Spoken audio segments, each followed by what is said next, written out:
The Worst Witch by Jill Murphy. Chapter 1. Miss Cackle's Academy for Witches stood at the top of a high mountain surrounded by a pine forest. It looked more like a prison than a school, with its gloomy grey walls and turrets. Sometimes you could see the pupils on their broomsticks flitting like bats above the playground wall. But usually the place was half hidden in mist, so that if you glanced up at the mountain, you'd probably not notice the building was there at all. Everything about the school was dark and shadowy. Long, narrow corridors and winding staircases. And of course the girls themselves, dressed in black gym slips, black stockings, black hobnailed boots, grey shirts and black and grey ties. Even their summer dresses were black and grey checked. The only touches of colour were the sashes round their gym slips, a different colour for each house, and the school badge, which was a black cat sitting on a yellow moon. For special occasions, such as prize-giving or Halloween, there was another uniform consisting of a long robe worn with a tall, pointed hat. But as these were black too, it didn't really make much of a change. There were so many rules that you couldn't do anything without being told off, and there seemed to be tests and exams every week. Mildred Hubble was in her first year at the school. She was one of those people who always seemed to be in trouble. She didn't exactly mean to break rules and annoy the teachers, but things just seemed to happen whenever she was around. You could rely on Mildred to have her hat on back to front, or her bootlaces trailing along the floor. She couldn't walk from one end of a corridor to the other without someone yelling at her, and nearly every night she was writing lines or being kept in. Not that there was anywhere to go if you were allowed out. Anyway, she had lots of friends, even if they did keep their distance in the potion laboratory. And her best friend, Maud, stayed loyally by her through everything, however hair-raising. They made a funny pair, for Mildred was tall and thin with long plaits, which she often chewed absent-mindedly, another thing she was told off about, while Maud was short and tubby, had round glasses and wore her hair in bunches. On her first day at the academy, each pupil was given a broomstick and taught to ride it, which takes quite a long time and isn't nearly as easy as it looks. Halfway through the first term, they were each presented with a black kitten, which they trained to ride the broomsticks. The cats weren't for any practical purpose except to keep tradition going. Some schools present owls instead, but it's just a matter of taste. Miss Cackle was a very traditional headmistress who didn't believe in any newfangled nonsense and trained her young witches to keep up all the customs that had been taught in her young day. At the end of the first year, each pupil received a copy of The Popular Book of Spells, a 3-inch thick volume bound in black leather. This wasn't really to be used, as they already had paperback editions for the classroom, but like the cats, it was another piece of tradition. Apart from yearly prize-giving, there were no more presentations until the 5th and final year, when most pupils were awarded the Witch's Hire Certificate. It didn't seem likely that Mildred would ever get that far. After only 2 days at the school, she crashed her broomstick into the yard wall, breaking the broomstick in half and bending her hat. She mended the stick with glue and sticky tape, and fortunately it still flew, though there was an ugly bundle where the ends joined, and sometimes it was rather difficult to control. This story really begins halfway through Mildred's first term, on the night before the presentation of the kittens. It was almost midnight, and the school was in darkness except for one narrow window lit softly by the glow of a candle. This was Mildred's room, where she was sitting in bed, wearing a pair of black and grey striped pyjamas and dropping off to sleep every few minutes. Maud was curled up on the end of the bed, enveloped in a grey flannel nightdress and a black woolen shawl. Each pupil had the same type of room, very simple, with a wardrobe, iron bedstead, table and chair, and a slit window like the ones used by archers in castles of long ago. There was a picture rail along the bare walls from which hung a sampler embroidered with a quotation from the Book of Spells, and also, during the day, several bats. Mildred had 3 bats in her room, little furry ones which were very friendly. She was fond of animals and was looking forward to the next day when she would have a kitten of her own. Everyone was very excited about the presentation, and they'd all spent the evening ironing their best robes and pushing the dents out of their best hats. Maud was too excited to sleep, so had sneaked into Mildred's room to talk about it with her friend. "What are you going to call yours, Maud?" asked Mildred sleepily. "Midnight," said Maud. "I think it sounds dramatic." "I'm worried about the whole thing," Mildred confessed, chewing the end of her plait. "I'm sure I'll do something dreadful like treading on its tail, or else it'll take one look at me and leap out of the window. Something's bound to go wrong." "Don't be silly," said Maud. "You know you have a way with animals, and as for treading on its tail, it won't even be on the floor. Miss Cackle hands it to you, and that's all there is to it, so there's nothing to worry about, is there?" Before Mildred had time to reply, the door crashed open to reveal their form mistress, Miss Hardbroom, standing in the doorway wrapped in a black dressing gown with a lantern in her hand. She was a tall, terrifying lady with a sharp, bony face and black hair scragged back into such a tight knot that her forehead looked quite stretched. "Rather late to be up, isn't it, girls?" she inquired nastily. The girls, who had leapt into each other's arms when the door burst open, drew apart and fixed their eyes on the floor. "Of course, if we don't want to be included in the presentation tomorrow, we are certainly going about it the right way," Miss Hardbroom continued icily. "Yes, Miss Hardbroom," chorused the girls miserably. Miss Hardbroom glared meaningfully at Mildred's candle and swept out into the corridor with Maud in front of her. Mildred hastily blew out the candle and dived under the bedclothes, but she couldn't get to sleep. Outside the window she could hear the owls hooting, and somewhere in the school a door had been left open and was creaking backwards and forwards in the wind. To tell you the truth, Mildred was afraid of the dark, but don't tell anyone. I mean, who ever heard of a witch who was scared of the dark?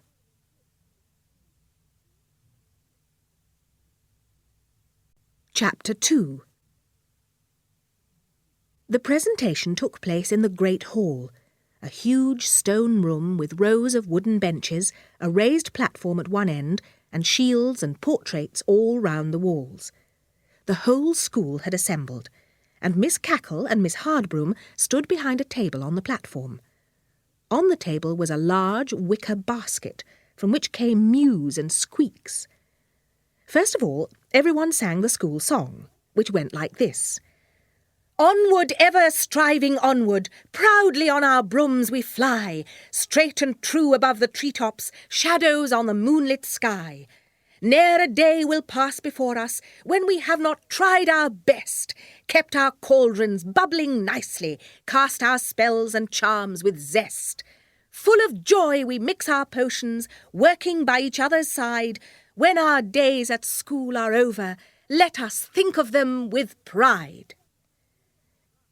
It was the usual type of school song, full of pride, joy, and striving. Mildred had never yet mixed a potion with joy, nor flown her broomstick with pride. She was usually too busy trying to keep upright. Anyway, when they'd finished droning the last verse, Miss Cackle rang the little silver bell on her table, and the girls marched up in single file to receive their kittens. Mildred was the last of all, and when she reached the table, Miss Cackle pulled out of the basket not a sleek black kitten like all the others, but a little tabby with white paws and the sort of fur that looked as if it had been out all night in a gale. "We ran out of black ones," explained Miss Cackle with a pleasant grin. Miss Hardbroom smiled too, but nastily. After the ceremony, everyone rushed to see Mildred's kitten. "I think H.B. had a hand in this somewhere," said Maud darkly. H.B. was their nickname for Miss Hardbroom. "I must admit it does look a bit dim, doesn't it?" said Mildred, scratching the tabby kitten's head. "But I don't really mind. I'll just have to think of another name. I was going to call it Sooty. Well, let's take them down to the playground and see what they make of broomstick riding." Almost all the first-year witches were in the yard trying to persuade their puzzled kittens to sit on their broomsticks. Several were already clinging on by their claws, and one kitten, belonging to a rather smug young witch named Ethel, was sitting bolt upright cleaning its paws, as if it had been broomstick riding all its life. Riding a broomstick was no easy matter, as I've mentioned before. First, you ordered the stick to hover, and it hovered lengthways above the ground. Then you sat on it, gave it a sharp tap, and away you flew. Once in the air, you could make the stick do almost anything by saying, right, left, stop, down a bit, and so on. The difficult part was balancing, for if you leaned a little too far to one side, you could easily overbalance, in which case you'd either fall off or find yourself hanging upside down, and then you'd just have to hold on with your skirt over your head until a friend came to your rescue. It had taken Mildred several weeks of falling off and crashing before she could ride the broomstick reasonably well, and it looked as though her kitten was going to have the same trouble. When she put it on the end of the stick, it just fell off without even trying to hold on. After many attempts, Mildred picked up her kitten and gave it a shake. "Listen," she said severely. "I think I shall have to call you stupid. You don't even try to hold on. Everyone else is all right. Look at all your friends." The kitten gazed at her sadly and licked her nose with its rough tongue. "Oh, come on," said Mildred, softening her voice. "I'm not really angry with you. Let's try again." And she put the kitten back on the broomstick, from which it fell with a thud. Maud was having better luck. Her kitten was hanging on grimly upside down. "Oh, well," laughed Maud. "It's a start." "Mine's useless," said Mildred, sitting on the broomstick for a rest. "Oh, never mind," Maud said. "Think how hard it must be for them to hang on by their claws." An idea flashed into Mildred's head, and she dived into the school, leaving her kitten chasing a leaf along the ground and the broomstick still patiently hovering. She came out carrying her satchel, which she hooked over the end of the broom and then bundled the kitten into it. The kitten's astounded face peeped out of the bag as Mildred flew delightedly round the yard. "Look, Maud!" she called from 10 feet up in the air. "That's cheating!" said Maud, looking at the satchel. Mildred flew back and landed on the ground, laughing. "I don't think H.B. will approve," said Maud doubtfully. "Quite right, Maud," an icy voice behind them said. "Mildred, my dear, possibly it would be even easier with handlebars and a saddle." Mildred blushed.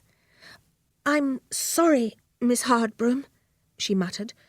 "It doesn't balance very well, my kitten, so I thought perhaps—" Her voice trailed away under Miss Hardbroom's stony glare, and Mildred unhooked her satchel and turned the bewildered kitten onto the ground. "Girls," Miss Hardbroom clapped her hands, "I would remind you that there is a potion test tomorrow morning. That is all." So saying, she disappeared, literally. "I wish she wouldn't do that," whispered Maud, looking at the place where their form mistress had been standing. "You're never quite sure whether she's gone or not." "Right again, Maud," came Miss Hardbroom's voice from nowhere. Maud gulped and hurried back to her kitten.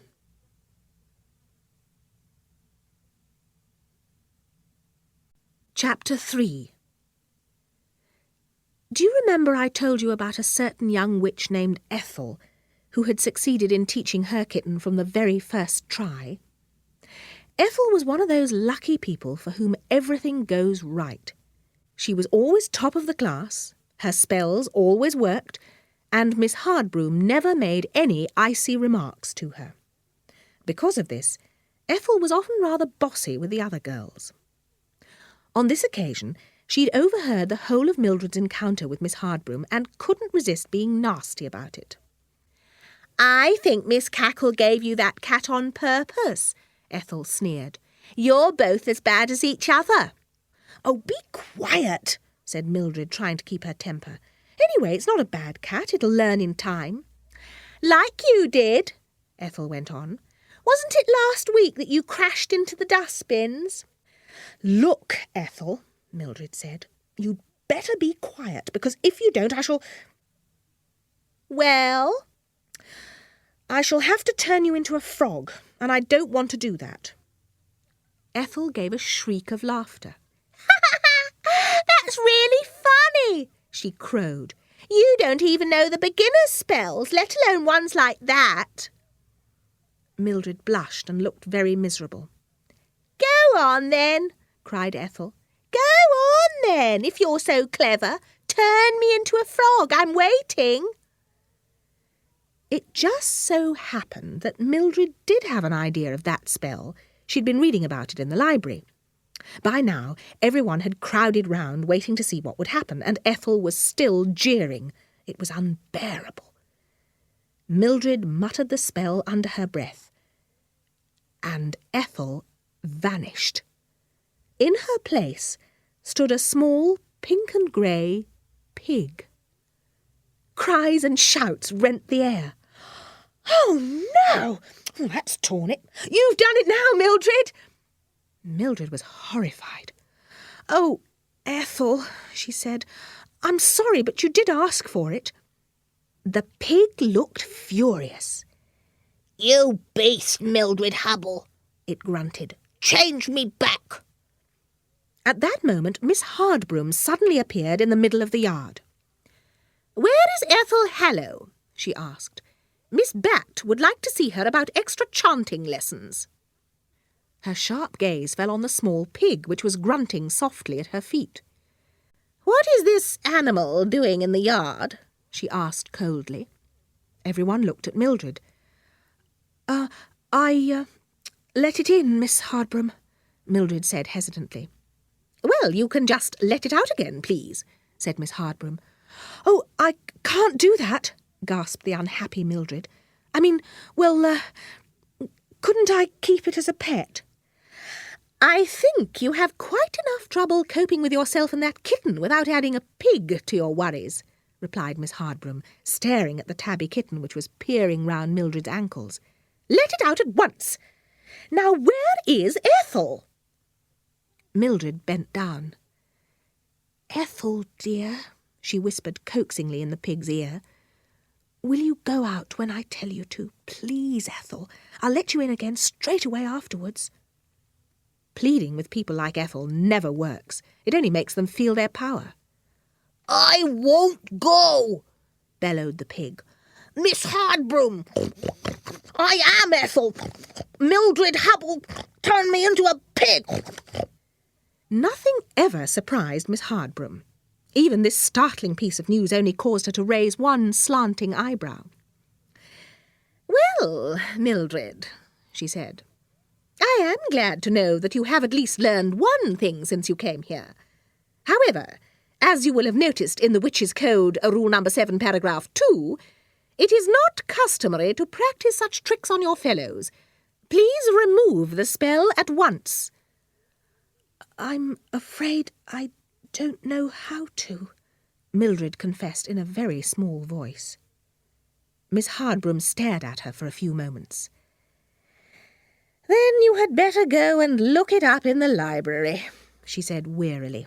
Take Ethel with you, and on your way drop in and tell Miss Bat why Ethel will be late. Mildred picked up her kitten and hurried inside, followed by the pig. Fortunately, Miss Bat was not in her room, but it was most embarrassing going into the library. Ethel was grunting loudly on purpose, and everyone stared so much that Mildred could have crawled under the table. Hurry up, moaned the pig. Oh, stop going on, said Mildred, as she flicked hastily through the huge spell book. It's all your fault anyway. You actually asked me to do it. I don't see why you're complaining. I said a frog, not a pig, said Ethel pettily. You couldn't even do that right. Mildred ignored the grunting Ethel and kept looking in the book. It took her half an hour to find the right spell, and soon after that Ethel was her horrible self again. The people in the library were most surprised to see the pig suddenly change into a furious-looking Ethel. Now, don't be angry, Ethel, Mildred said softly. Remember, silence in the library at all times. And she rushed into the corridor. "Wasn't that awful, Cat?" she said to the kitten, which was curled up inside her cardigan. "I think I'd better put you in my room and then go and revise for the potion test. Don't tease the bats, will you?"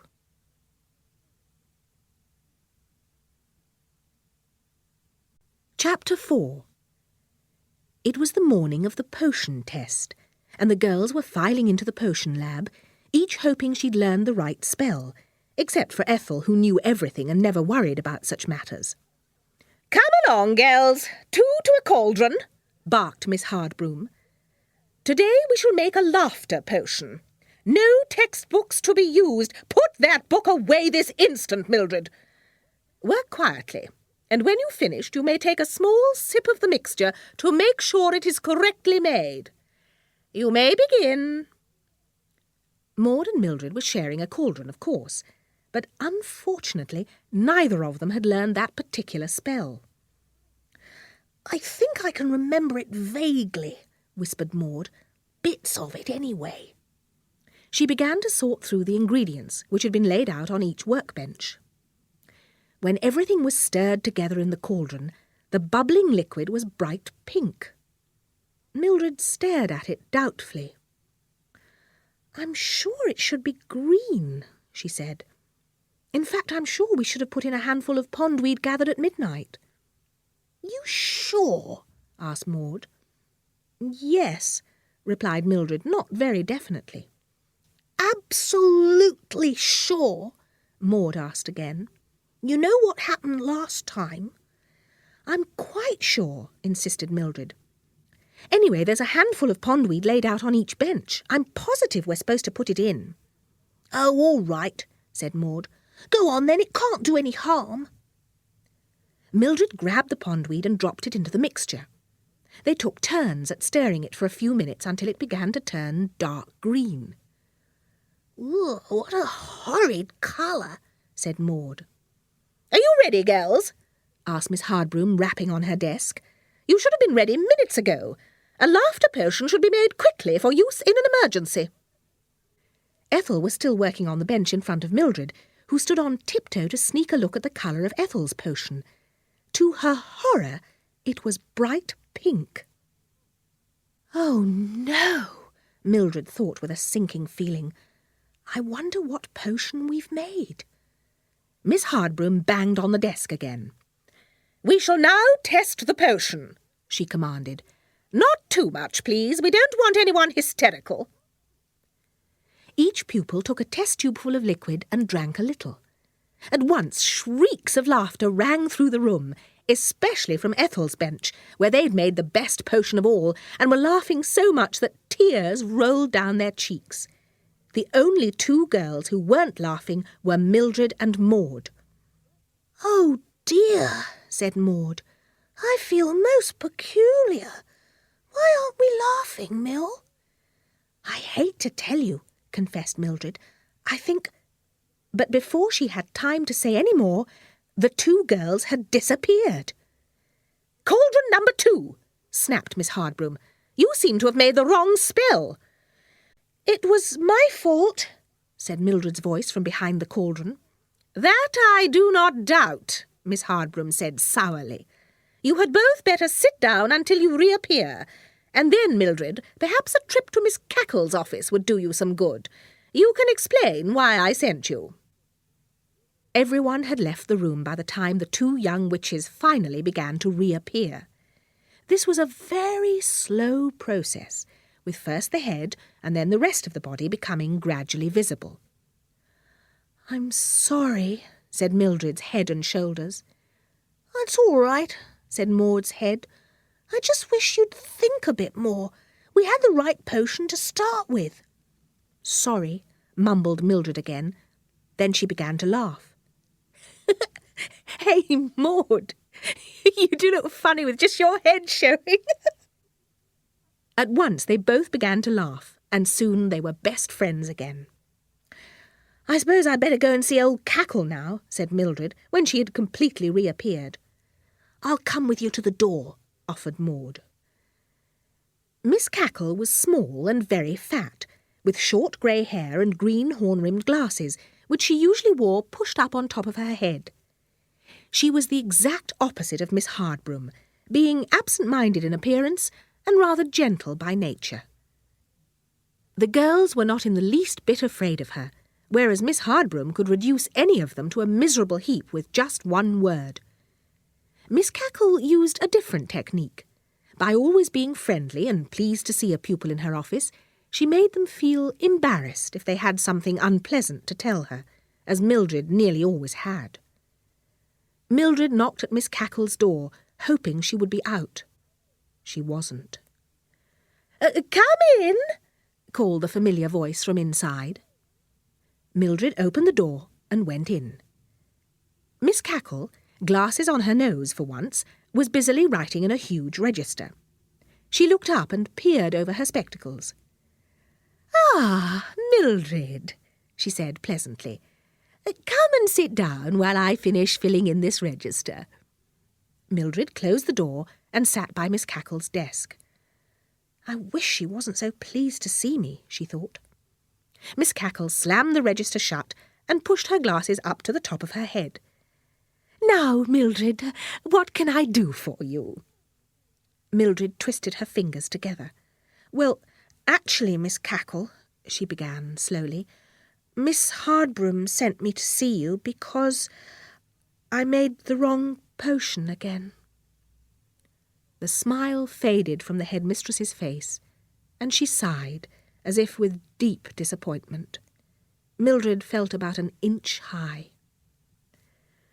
"Really, Mildred," Miss Cackle said in a tired voice, "I have run out of things to say to you.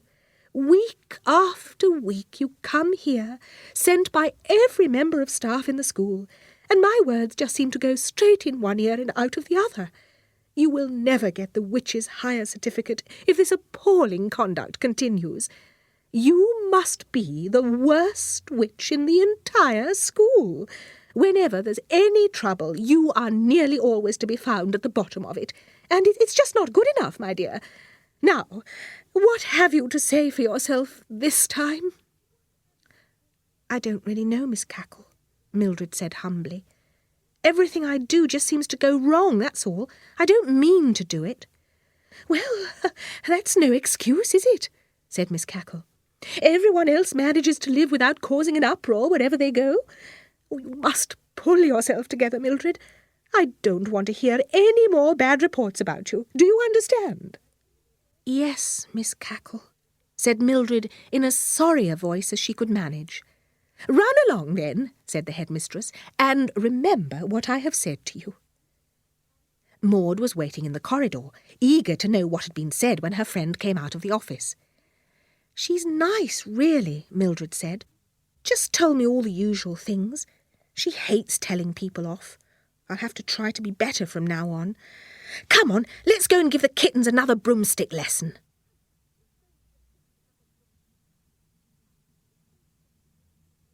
Chapter 5. The following morning, Miss Hardbroom strode into the classroom looking thoughtful. She was wearing a new grey and black striped dress with a brooch at the shoulder. "Good morning, girls," she greeted them not as sharply as usual. "Good morning, Miss Hardbroom," chorused the girls. Their form mistress arranged the books on her desk and surveyed the class. "I have something to tell you, girls," she began, "that gives me great pleasure on one hand, yet causes me some worry on the other." Here she shot a glance at Mildred. "As you know, the Halloween celebrations take place in 2 weeks' time, and it is customary for a display to be presented by this school. This year, our class has been chosen to present the display." There were gasps of delight from the girls. "Of course," Miss Hardbroom went on, "it is a great honour, but also a responsibility, as Miss Cackle's academy has a very high reputation, which we don't want to spoil, do we? Last year, Form 3 produced a play which was highly praised, and I thought that this year we might present a broomstick formation team. You will need a lot of practice, as some of you are not too steady on your broomsticks yet, but I am quite certain that we could give an interesting and successful performance. Is there anyone who would prefer something different?" She looked round piercingly at the girls, who all shrank into their seats and wouldn't have dared to disagree even if they'd wanted to. "Good," said Miss Hardbroom. "Then it is settled. We shall present a broomstick formation team. Let us go down to the yard and begin to practice at once. Fetch your broomsticks and be outside in 2 minutes." With which words she vanished. The girls excitedly clattered from the room and rushed along the corridors to fetch their broomsticks, which were kept in their own rooms. The spiral staircase rang with the sound of hobnailed boots as the girls rushed down to the yard, where they found Miss Hardbroom waiting for them. "First of all, you'd better take a practice flight," she said. "Form an orderly crocodile and go round the school and back." Off they all flew in an orderly but rather wobbly procession round the school. "Quite good, girls," said Miss Hardbroom as they lined up in front of her. "You were swaying about rather badly, Mildred, but apart from that, you all did quite well. Now, I have made out a list of the things you will be doing. First, a single line with each pupil sinking and rising alternately. This should be comparatively easy. Secondly, a flying V, similar to wild geese in flight. Then nose-diving the yard and swooping up just before you reach the ground. That will be the most difficult part of all." Mildred and Maud exchanged horrified glances. "And finally, you will form a circle in the air, each broomstick touching the next. Any questions? No? Very well, then. We shall begin the first item immediately. What was the first item, Mildred?" Nose-diving the yard, Miss Hardbroom." "Wrong. Ethel, do you remember?" "We are to form a line, each pupil sinking and rising alternately," replied Ethel, word-perfect as always. "Correct," said Miss Hardbroom with a frosty glare at Mildred. "We shall practice all this morning and every morning until the celebrations, and perhaps this afternoon, if I can persuade Miss Bat to allow you to miss your chanting lesson." They worked very hard for the next 2 weeks. Every spare minute was spent practising, and by the time Halloween arrived, the display was quite a joy to watch. Maud's hat was squashed like a concertina from the time when she'd not pulled up from a nosedive during practice, but apart from that, there'd been hardly any trouble at all, even from Mildred, who was making a special effort to be good and thoughtful. The day before Halloween, Miss Hardbroom lined up her class in the yard to give them a few final words of advice. "I am very pleased with you girls," she said almost pleasantly. "Now, you will be wearing your best robes tomorrow, so I hope they will be clean and pressed." As she said this, she caught sight of Mildred's broomstick. "Mildred, why is there a bundle of sticky tape in the middle of your broomstick?" "I'm afraid I broke it in half during the first week of term," admitted Mildred. Ethel giggled. "I see," said Miss Hardbroom. "Well, you certainly can't use that one in the display." "Ethel, I seem to remember you have a spare one. Perhaps you could lend it to Mildred." "Oh, Miss Hardbroom," cried Ethel. "It was given to me as a birthday present. I shouldn't want anything to happen to it." Miss Hardbroom fixed Ethel with one of her nastiest looks. "If that is how you feel, Ethel," she said in icy tones, "then—" "Oh, I didn't mean I won't lend it, Miss Hardbroom," Ethel said meekly. "I'll go and fetch it now." And she ran into the school. Ethel had never forgotten the time Mildred had turned her into a pig, and as she made her way up the spiral staircase, she suddenly thought of a marvellous way of taking her revenge. Ethel really wasn't a nice person at all. "I'll fix you, Mildred Hubble," she cackled to herself as she took the broomstick out of her cupboard. "Now, listen to me, Broom. This is very important." The class had dismissed when Ethel returned carrying the broomstick. Mildred was practising nose-diving the yard. "Here's the broom, Mildred," called Ethel. "I'll leave it propped against the wall." "Thanks very much," replied Mildred, delighted that Ethel was being so nice, for the two hadn't spoken since the pig episode. "It's very kind of you." "Not at all," said Ethel, smiling wickedly to herself as she went back into the school.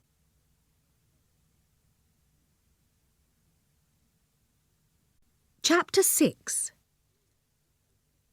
Halloween was celebrated each year in the ruins of an old castle quite near the school. The special fires were lit at sunset, and by dark all the witches and wizards had assembled. As the sun set, the members of Miss Cackle's academy were preparing to leave the school. Mildred smoothed her robes, said goodbye to her kitten, put on her hat, grabbed Ethel's broomstick, and ran down to the yard. She took a quick look out of her window before leaving the room and saw the fires being lit in the distance. It was very exciting. The rest of the school had already assembled as Mildred rushed out of the door and took her place. Miss Hardbroom looked splendid in her full witch's robes and hat. "Everyone is present now," Miss Hardbroom announced to Miss Cackle. "Oh, then we shall set off," said the headmistress. "To the celebrations. Class 5 first, Class 4 second, and so on until Class 1. They made a wonderful sight, flying over the trees towards the castle, cloaks soaring in the wind, and the older girls with their cats perched on the ends of their broomsticks. Miss Hardbroom looked particularly impressive, sitting bolt upright, with her long black hair streaming behind her. The girls had never seen her hair loose before, and were amazed how much of it she could possibly scrag into that tight knot every day. It came down to her waist. "HB looks quite nice with her hair like that," whispered Maud to Mildred, who was riding next to her. "Yes," agreed Mildred. "She doesn't seem half as frightening." Miss Hardbroom turned round and shot a piercing look at the two girls. "No talking," she snapped. A huge crowd was already there at the castle when they arrived. The pupils of the academy lined up in neat rows, while Miss Cackle and all the other teachers shook hands with the chief wizard. He was very old, with a long white beard and a purple gown embroidered with moons and stars. "And what have you prepared for us this year?" he asked. "We have prepared a broomstick formation team, Your Honour," Miss Cackle replied. "Shall we begin, Miss Hardbroom?" Miss Hardbroom clapped her hands, and the girls lined up with Ethel at the front. "You may begin," said Miss Hardbroom. Ethel rose perfectly into the air, followed by the rest of the class. First they made a line, sinking and rising, which received great applause. Then they nose-dived the yard. Miss Cackle closed her eyes during this part, but nothing went wrong. Then the girls made a V in the air, which looked quite beautiful. "Your girls get better every year," remarked a young witch to Miss Hardbroom, who smiled. Last of all came the circle, which was quite the easiest part. "All over soon," whispered Maud, arranging her broomstick in front of Mildred. As soon as they had formed the circle, Mildred knew that something was the matter with her broomstick. It started to rock about and seemed to be trying to throw her off balance. "Maud," she cried to her friend, "there's something—" But before Mildred could say any more, the broomstick gave a violent kick like a bucking bronco, and she fell off, grabbing at Maud as she fell. There was chaos in the air. All the girls were screaming and clutching at each other, and soon there was a tangled mass of broomsticks and witches on the ground. The only girl who flew serenely back to earth was Ethel. A few of the younger witches laughed, but most of them looked grim. "Oh, we are so sorry, Your Honour," apologised Miss Cackle, as Miss Hardbroom untangled the heap of girls and jerked them to their feet. "I'm sure there must be some simple explanation." "Miss Cackle," said the chief magician sternly, "your pupils are the witches of the future. I shudder to think what that future will be like. He paused, and there was complete silence. Miss Hardbroom glared at Mildred.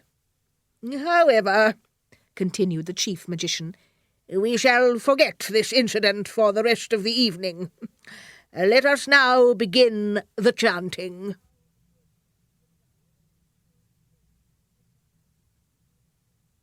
Chapter 7.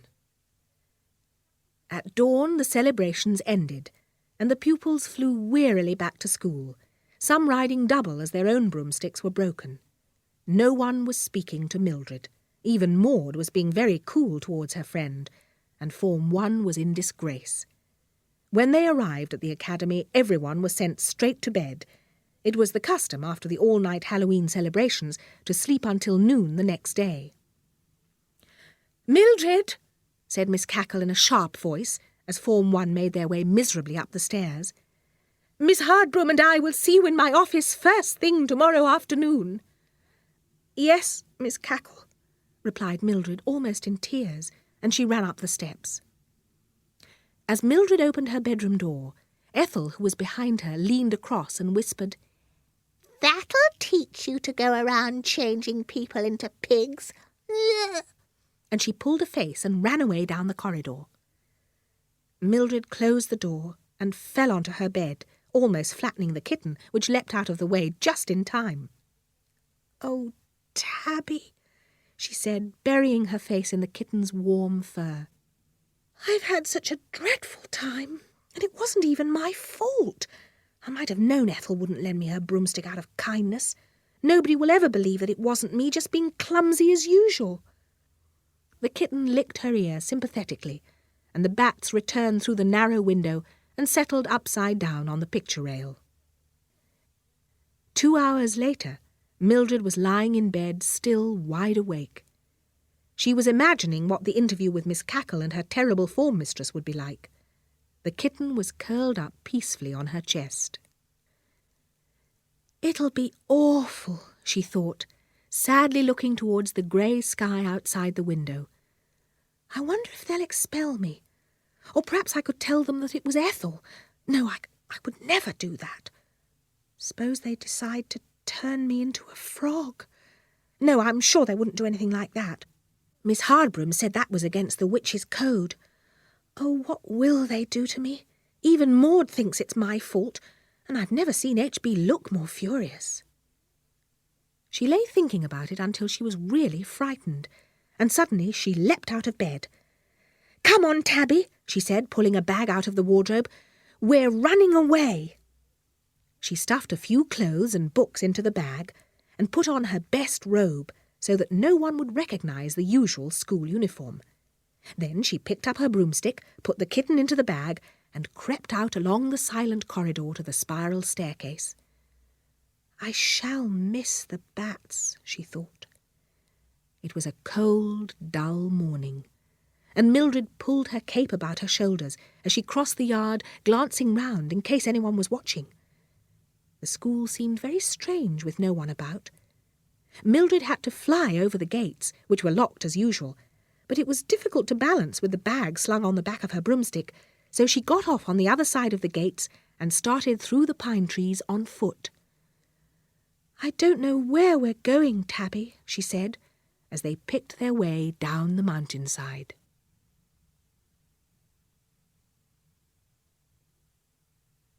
Chapter 8.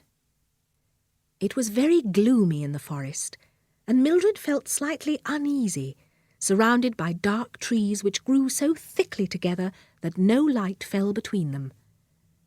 When she was almost at the bottom of the mountain, she sat down to rest, leaning her back against a tree, and the kitten climbed out of the bag to stretch itself on the grass.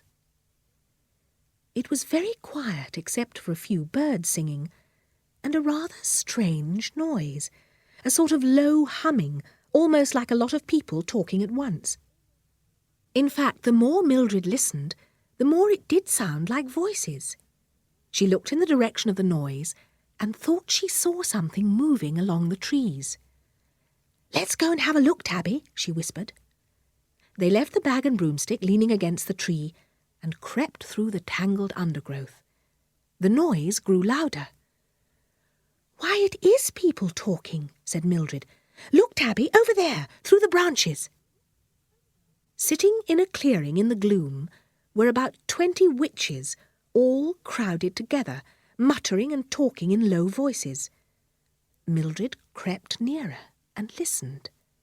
She didn't recognise any of them. A tall, grey-haired witch got to her feet.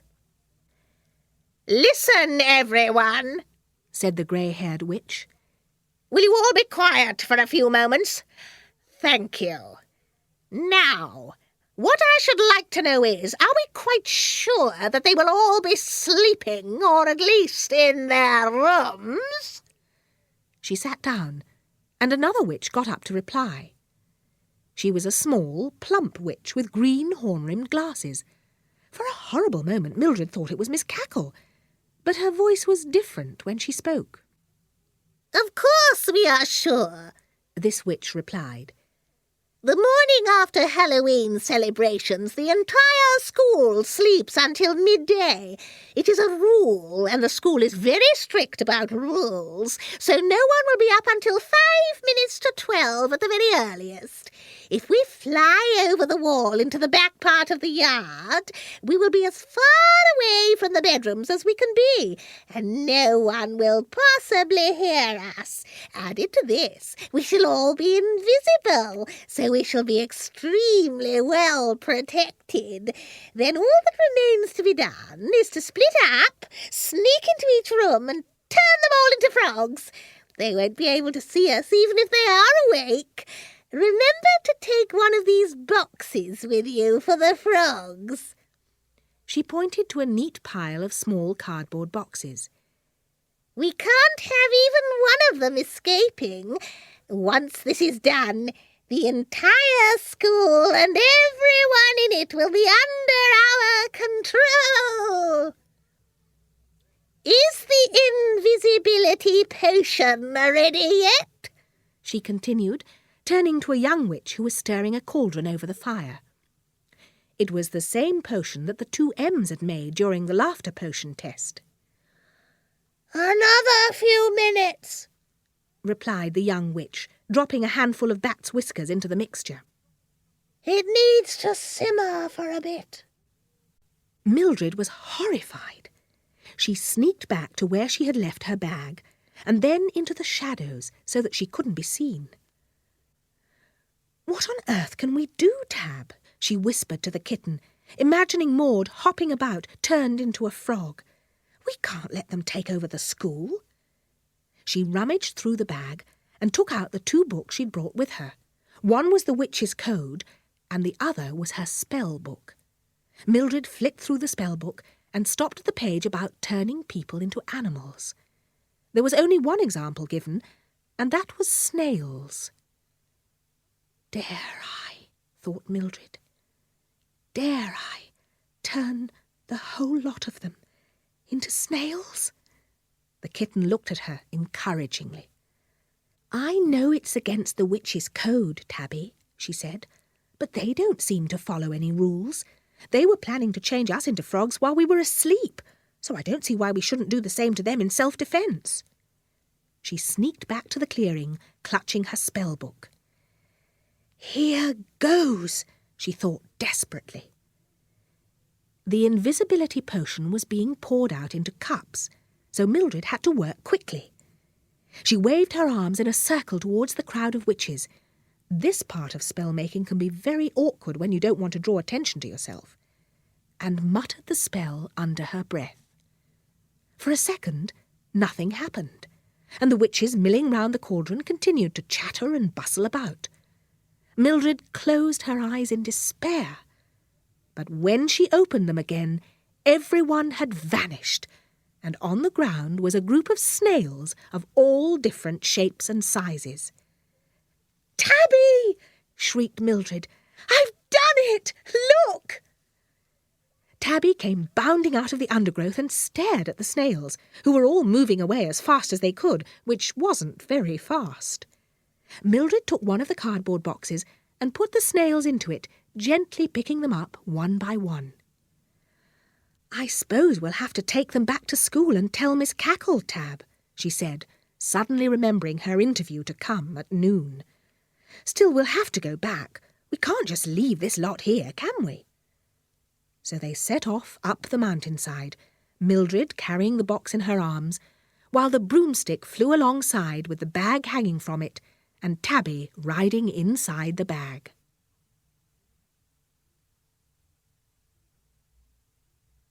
Chapter 9. The school was still completely deserted when Mildred arrived once more at the heavy iron gates. She hurried up the spiral staircase to her room and unpacked her bag so that no one would know she'd tried to run away. Just as she was making her way to the door with the box in her arms, the door opened and Miss Hardbroom appeared. "Would you kindly tell me what you are doing, Mildred?" she asked frostily. "I have just watched you creeping up the corridor, complete with broomstick, cat, a bag, and this cardboard box. Is it too much to ask for an explanation?" "Oh, no, Miss Hardbroom," replied Mildred, holding up the box for her form mistress to see the contents. "You see, I found a crowd of witches on the mountainside, and they were planning to take over the school and change you all into frogs, and they were making an invisibility potion so that you wouldn't be able to see them, so I turned them all into snails and brought—" Her words trailed into silence as she saw the expression on Miss Hardbroom's face. Obviously, her form mistress didn't believe a word. "I suppose these are the witches?" she asked bitterly, pointing to the snails which were all huddled up in one corner of the box. "Yes, they are," Mildred insisted desperately. "I know it sounds a peculiar story, Miss Hardbroom, but you must believe me. Their broomsticks and cauldrons and things are still in the clearing where I found them, really." "Well, you had better show the creatures to Miss Cackle," said Miss Hardbroom nastily. "Go and wait in Miss Cackle's office while I fetch her. And I hope this isn't any sort of joke, Mildred. I seem to remember that you are already in a considerable amount of trouble." Mildred was perched nervously on the edge of a chair in the headmistress's office when Miss Hardbroom returned with Miss Cackle, who was wearing a grey dressing gown and looked half asleep. "These are they," stated Miss Hardbroom, pointing to the box on the desk. Miss Cackle sat down heavily in her chair and looked first into the box and then at Mildred. "Mildred," she said in dramatic tones, "I am still suffering from my public humiliation last night. Because of you, the reputation of this school now lies in the mud. And yet you expect me to believe an incredible story like this?" "But it's true," cried Mildred. "I can even describe some of them. One was tall and thin, with thick grey hair, and there was another who looked just like you, Miss Cackle, if you'll excuse me being personal. She had green horn-rimmed glasses." "Wait a moment," said Miss Cackle, pushing her own glasses onto her nose. "Did you say she had horn-rimmed glasses and looked like me?" "Yes, Miss Cackle," replied Mildred, blushing. "Green ones. I'm sorry if you thought I was being rude." No, child, it isn't that," said Miss Cackle, peering into the box again. Then she turned to Miss Hardbroom. "Do you know, I think the girl may be right after all. The person whom she described sounds exactly like my wicked sister Agatha, who has always been extremely jealous of my position at this academy." Miss Cackle stared over her glasses at the snails. Well, Agatha," she chuckled. "So we meet again. I wonder which of these beauties you are. What shall we do with them, Miss Hardbroom?" "I suggest we change them back to their natural form again." "But we can't," cried Miss Cackle in dismay. "There are 20 of them." Miss Hardbroom looked faintly amused. "May I point out," she said, "paragraph 5 of rule number 7 in the Witches' Code, which states that anyone having been changed into any type of animal by another witch for purposes of self-defence cannot, on being changed back again, practice any form of magic against their captor. In other words, they must admit defeat." Miss Cackle looked embarrassed. "Oh, yes," she said brightly. "I remember now. It slipped my mind for the moment. Did you hear that, Agatha? Do you think they can hear us, Miss Hardbroom?" "Most certainly," replied Miss Hardbroom. "Perhaps you could line them up on your desk and ask your sister to step forward." "Oh, what a splendid idea," said Miss Cackle, who was beginning to enjoy herself. "Help me, Mildred, my dear." They lined the snails up on the desk, and Miss Cackle asked Agatha to step forward. One snail shuffled rather reluctantly out of line. "Listen, Agatha," said Miss Cackle. "You must admit that you don't really have much choice.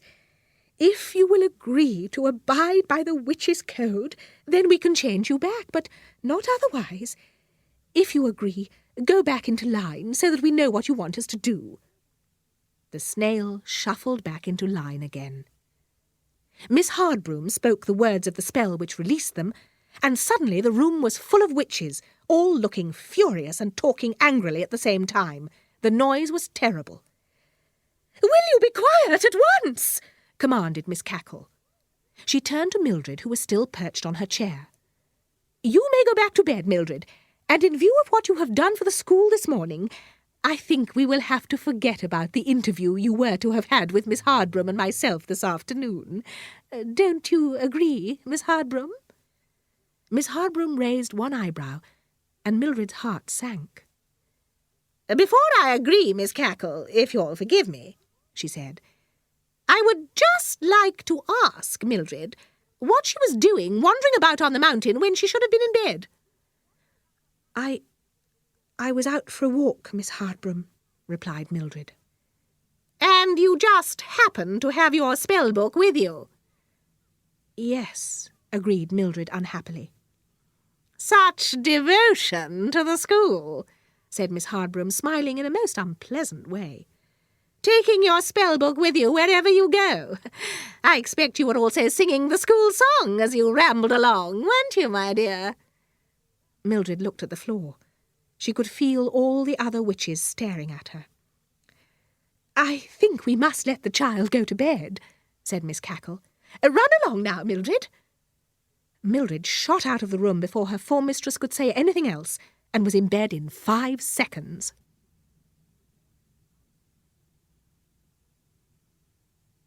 Chapter 10. At noon, the rising bell clanged through the corridors, but Mildred pulled the pillow over her head and went back to sleep. It wasn't long before the door of her room burst open. "Wake up, Mildred!" shrieked Maud, seizing the pillow and hitting her friend over the head with it. Mildred screwed up her eyes against the daylight and saw what seemed to be hundreds of people around the bed, all talking and shouting. Maud was actually on the bed, bouncing up and down. "Oh, what's the matter?" asked Mildred sleepily. "As if you didn't know," replied Maud, breathless from bouncing. "The whole school's talking about it." About what?" said Mildred, who was still half asleep. "Will you wake up?" shrieked Maud, pulling the bedclothes back. "You saved the whole school from Miss Cackle's wicked sister, that's all." Mildred sat bolt upright. "So I did," she exclaimed, and everyone laughed. "Miss Cackle's called a meeting in the Great Hall," said Dawn and Gloria, 2 other members of Form 1. "You'd better hurry and dress. She'll expect you to be there." Mildred jumped out of bed, and her friends went off to the hall. She was soon ready and ran to join them, shoelaces trailing along the floor as usual. Maud had saved a place for her, and Mildred was embarrassed to notice that everyone stared as she came into the hall. While they waited for the teachers to arrive, Mildred decided to tell her friend about Ethel. "Listen," she whispered, leaning towards Maud so that no one could hear. "It wasn't my fault about the display. Ethel cast a spell on the broomstick that she lent me, and I know because she told me. Don't tell anyone else, will you? But I wanted you to know because I don't want you thinking that I was just being clumsy." "But everyone already knows," said Maud. "Do they?" exclaimed Mildred. "Who told them?" "Well, you know what Ethel's like," replied Maud. She just had to tell someone how clever she'd been, so she told Harriet, and Harriet thought it was a dreadful thing to do, so she told everyone else. No one's talking to Ethel now, and Miss Hardbroom found out too and was furious with her. "Shh!" said someone. "They're coming." Everyone stood up as Miss Cackle came in, followed by Miss Hardbroom and all the other teachers. "You may sit down, girls," said the headmistress. "As you all know, the school narrowly escaped invasion this morning. Had it not been for a certain young member of the school, we should not be here, but would be hopping about turned into frogs." The girls laughed. "No, no, girls, do not laugh. It would not be at all funny had it happened. However, as it did not happen, I proclaim the rest of today a half-holiday in honour of Mildred Hubble. Mildred, would you come up here for a moment?" Mildred went bright red and was pushed to her feet. She stumbled through the rows of chairs, tripping over feet as she went, and clumped across the platform to Miss Cackle's table. "Now, don't be shy, my dear," said Miss Cackle, beaming. She turned to the school. "Come along, school. 3 cheers for our heroine, Mildred." Mildred blushed and twisted her fingers behind her back as the cheers rang out. It was a relief to the heroine when it was all over. As they filed out of the hall, she was thumped on the back and congratulated by everyone, except for Ethel, who gave Mildred the nastiest look you've ever seen. "Good old Mill," yelled someone. "We'll get out of our chanting test thanks to you," said someone else. "Thanks for the holiday. Thanks, Mill." And so on. Maud flung an arm around her friend. "You did look embarrassed," she said. "You went ever so red I could see you from the back of the hall." "Oh, don't," said Mildred. "Let's go and fetch the kittens and make the most of our holiday." "One moment," said a chilling voice that they knew so well.